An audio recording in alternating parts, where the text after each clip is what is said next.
कोटी ब्रह्मांड नायक राजाधिराज योगीराज परब्रह्म सद्गुरु श्री स्वामी समर्थ महाराज यांच्या कृपेने आज जी स्वामी समर्थ महाराजांची कथा आहे, जे स्वामी समर्थ महाराज माझ्याकडून बघून घेते ते मी तुमच्याकडून थोडक्यात सांगण्याचा प्रयत्न. सद्गुरु श्री स्वामी समर्थ महाराज की जय. श्री स्वामी समर्थ. अनंत कोटी ब्रह्मांड नायक राजाधिराज योगीराज परब्रह्म सद्गुरु श्री स्वामी समर्थ महाराज यांची कृपा ही प्रत्येक भक्तावर. महाराजांना अनुमान असतं कोणत्या भक्ताला आपली गरज आहे आणि महाराज त्या भक्ताकडे जात असते. कारण की जिथे सत्संग असतो त्या सत्संगच्या ठिकाणी स्वामी महाराज जाऊन उभे राहत असतात. कारण की आपल्या हिंदू धर्मामध्ये सत्संगला इतकं प्राधान्य आणि इतकं महत्व देण्यात आलेलं आहे, हे वशिष्ठ मुनींपासून देण्यात आलेलं आहे. कारण की एकदा विश्वामित्र आणि वशिष्ठ मुनी यांच्यामध्ये चर्चा झाली आणि थोडा वाद त्यांच्यामध्ये गेला. विश्वामित्र सांगू लागले तपामध्ये जेवढी शक्ती तेवढी शक्ती कशातच नाही. आणि वशिष्ठ मुनी सांगू लागले की सत्संग जर केला तर त्याच्यासारखी शक्ती त्याच्यासारखी भगवंत प्राप्ती कशातच नाही. दोघांचा वाद हा विकोपाला गेला होता. मग दोघांनी ठरवलं आपण ब्रह्माकडे जाऊ आणि त्यांना या प्रश्नाचं उत्तर विचारू. ते ब्रह्मदेवाकडे गेले आणि ब्रह्मदेवाला विचारू लागले, हे ब्रह्मदेवा, या पृथ्वी तलावर या सृष्टीवर तप मोठं की सत्संग मोठा? ब्रह्मदेवाने दोघांकडे बघितलं की बाजू घेणं योग्य दिसत नाही.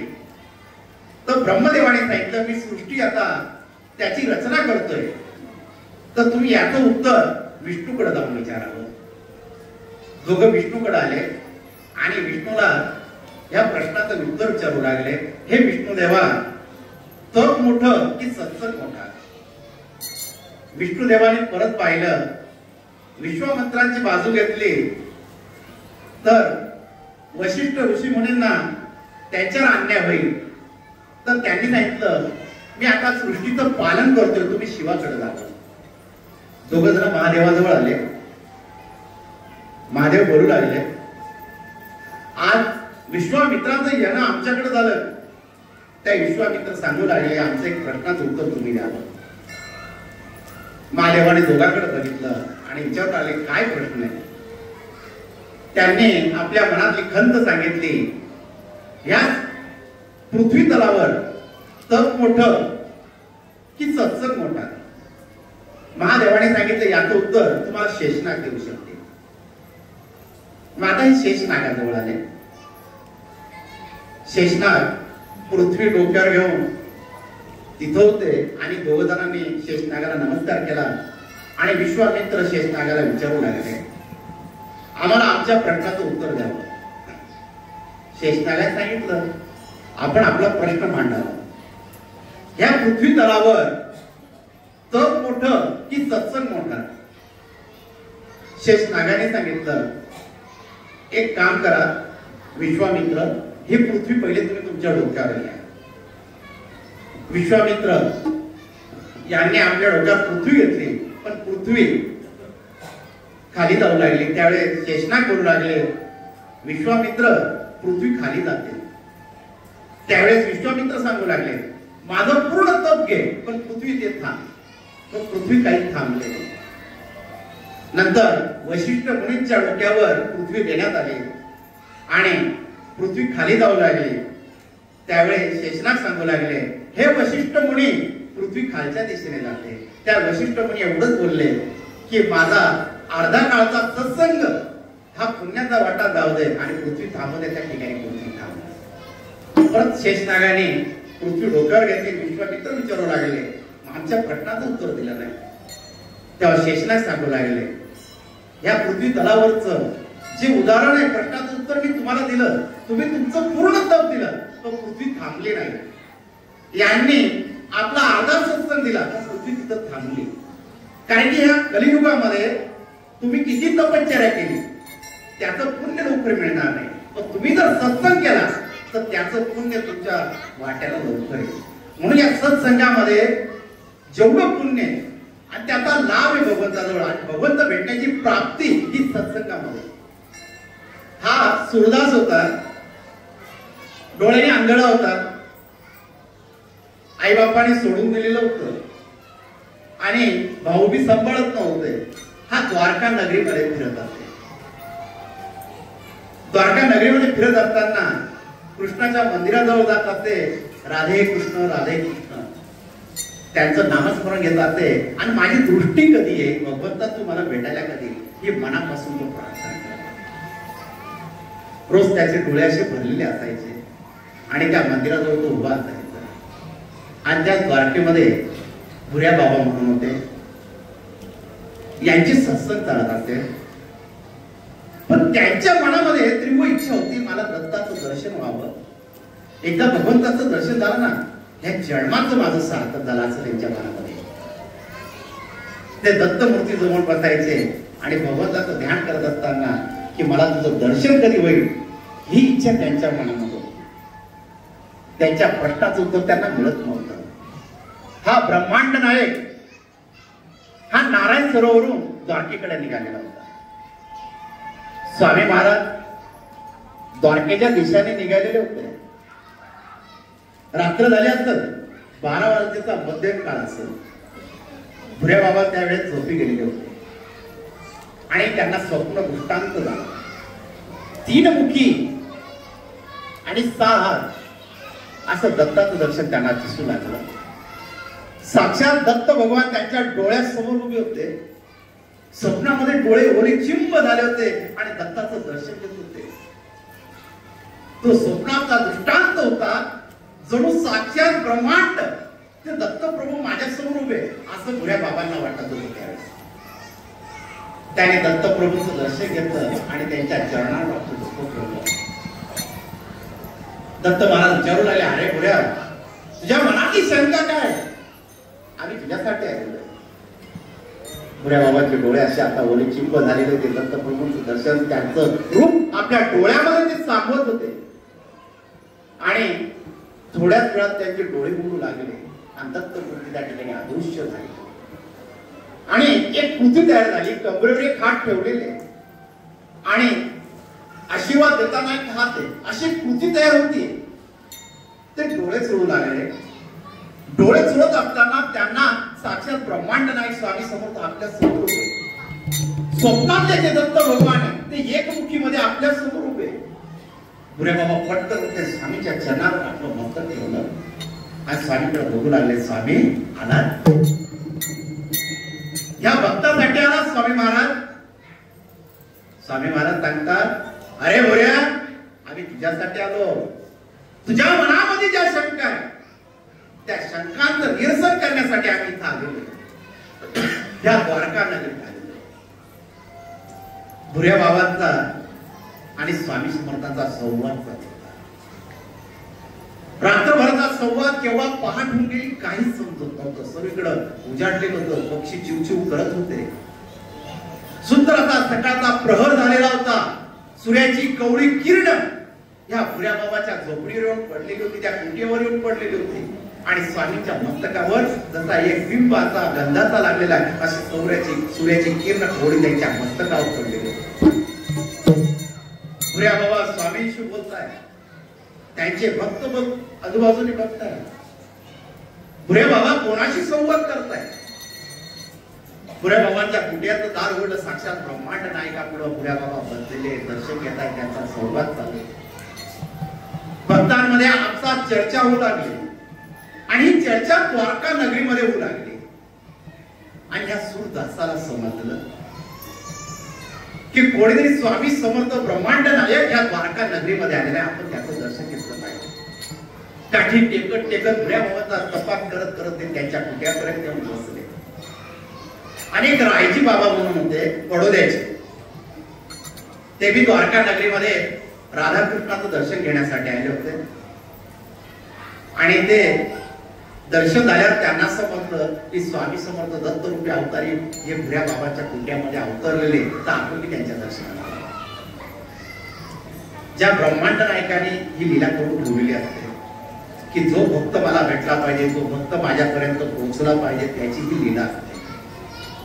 आपण मी कधी कधी एखाद्या सत्संगला जातो, आपल्या मनी नसतं, ध्यानी नसतं, अचानक आपण एखाद्या मंदिरात जातो आणि त्या मंदिरामध्ये आपल्याला एखादं दर्शन होतं, एखादे गुरु पावतात, त्या ठिकाणी त्या ब्रह्मांड नायकाच्या एखाद्या व्यक्तीला पाहून आपल्याला समाधान होतं. समजून घ्यायचं तो ब्रह्मांड नायकाने पाठवलेली एक व्यक्ती आहे. तो स्वतः येऊ शकत नाही, पण तो कोणत्या ना कोणत्या रूपामध्ये ह्या तलावर आपल्यासाठी पाठवत असतो, कारण त्याची लीला असते. हे रायजींना समजलं होतं तो ब्रह्मांड नायक आलेला आहे, तर आपण त्याच्या दर्शनाला गेलो पाहिजे. रायजी सुद्धा भुऱ्या बाबांच्या कुट्याकडे निघाले होते, इकडे सुद्धा निघाले होते. दोघं जण कुट्याजवळ येऊन पोहोचले आणि भुऱ्या बाबांच्या कुट्याजवळ भरपूर गर्दी गोळा झालेली होती. आता त्यांची कुटिया पूर्ण भरलेली होती आणि स्वामींशी संवाद चाललेला होता. भुऱ्या बाबांचं ते भानावरच नव्हते, ते फक्त स्वामींकडे बघत होते, दुसरं त्यांना काहीच भान नव्हतं. सकाळ झालेली, लोक अवतीभोवती गोळा झालेले, हे सुद्धा त्यांना समजत नव्हतं. त्यांना फक्त एवढंच जाणत होतं की माझ्या पुढे स्वामी महाराज होते. त्यांना डोळ्यामध्ये किती सामावू, त्यांच्याशी किती बोलू, त्यांच्यापासून वेगळं नाही हो, एकरूप होऊन जावं असं भुऱ्या बाबांना वाटत होतं. त्यांचे शिष्य त्यांच्याजवळ आले, त्यांना भानावर आले. भुऱ्या बाबा स्वामींकडे बघून आपल्या भक्तांकडे बघू लागले. भानावर आल्या डोळ्यातून त्यांचे अश्रू वाहू लागले, स्वामींकडे हात जोडू लागले.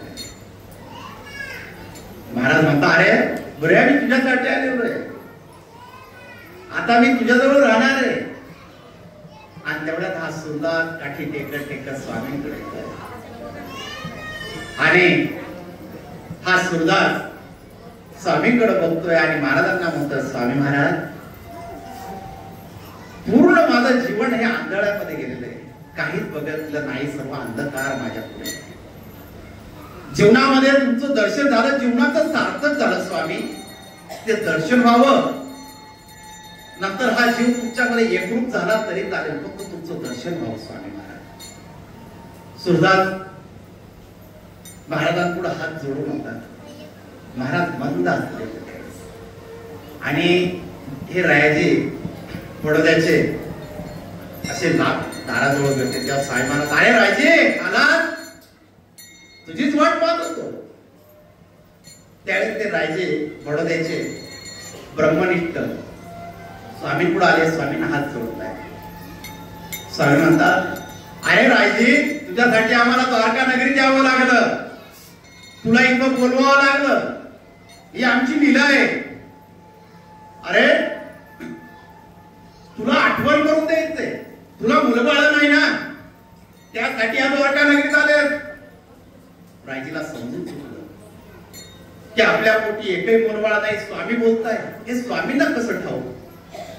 स्वामी महाराज म्हणतात, अरे राजे, तुला आशीर्वाद देणार, तुझ्या पोटी 3 रत्न प्राप्ती होणार आहे, 3 मुलं तुला होणार आहे.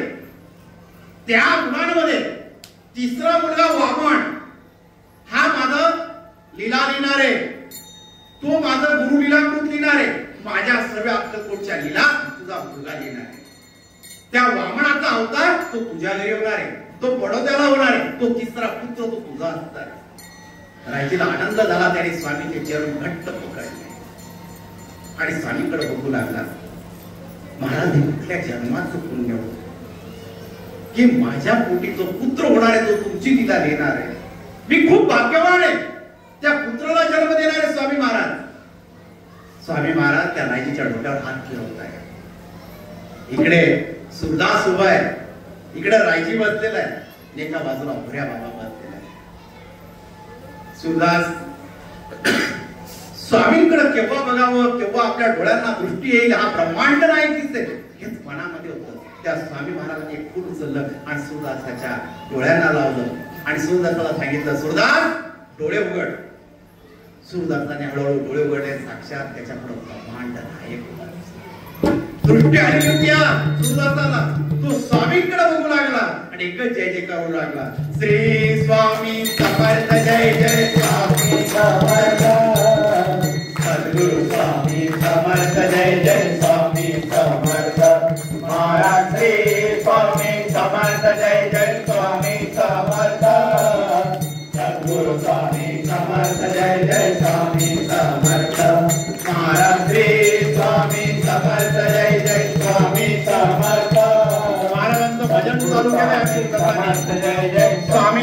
लागला, स्वामींचा जय जयकार करू लागला आणि स्वामींकडे बघतोय, मुखातून स्वामींचं नाव निघतंय आणि भुऱ्या बाबा आपली स्वामींचं नामस्मरण घेत होते, रायजीबी घेत होते. अनेक भक्त मंडळी तिथं जमलेले, प्रत्येकाच्या मुखामध्ये स्वामी समर्थांचं नामस्मरण होतं. हा प्रत्येक जण स्वामी समर्थांकडे बघत होता. महाराज बोलू लागले, मला तुमच्या तिघांशी संवाद करायचा आहे. त्यावेळेस महाराज त्यांना गंगेच्या किनारे घेऊन गेले आणि द्वारकेजवळचा जो समुद्र आहे त्या समुद्राच्या किनारी आणून तिघांना उभं केलं स्वामी महाराजांनी. सुंदर असं मोठं द्वार त्यांना दिसू लागलं. महाराज बोलू लागले, तिघांनी प्रवेश करावा. तिघांचा प्रवेश होऊ लागला आणि महाराज त्यांना द्वारका नगरी दाखवू लागले, कृष्णाचं राज्य दाखवू लागले. ज्या काळामध्ये जी द्वारका नगरी होती ती दृष्टीस पडू लागली. 16 सहस्त्र नारी दिसू लागल्या, कृष्णाच्या लीला दिसू लागल्या. तिघ जण डोळ्यांवर विश्वास पटत नव्हता. सुरदास डोळे चोळतोय, राजे हात जोडतोय. भुऱ्या बाबा भानामध्ये नाही. तिघांचे 3 विचार होत आहेत. महाराजांनी हे कोणत्या सृष्टीमध्ये आणून ठेवलेले? या द्वापार युगामध्ये मला स्वामींनी आणून ठेवलं. तिघांच्या मनामध्ये येत आहे. तिघांनी साक्षात कृष्णाचं दर्शन घेतलं आणि महाराजांपुढे हात जोडू लागले. महाराज, कुठल्या जन्माचं पुण्य आम्हाला प्राप्त झालं. स्वामी महाराज द्वारका नगरी तुम्ही आम्हाला दाखवली, द्वापार युगामध्ये आणून ठेवलं. स्वामी महाराज बोलू लागले, आम्हाला आता अक्कलकोटच्या दिशेने जायचं. अक्कलकोटला आम्हाला अनंत लीला करायचं आहे. त्यावेळेस आपली भेट होईल. तिघांनी स्वामींचं दर्शन घेतलं, स्वामींच्या चरणावर आपलं मस्तक ठेवलं. स्वामींनी एकच आशीर्वाद दिला, भिवू नकोस.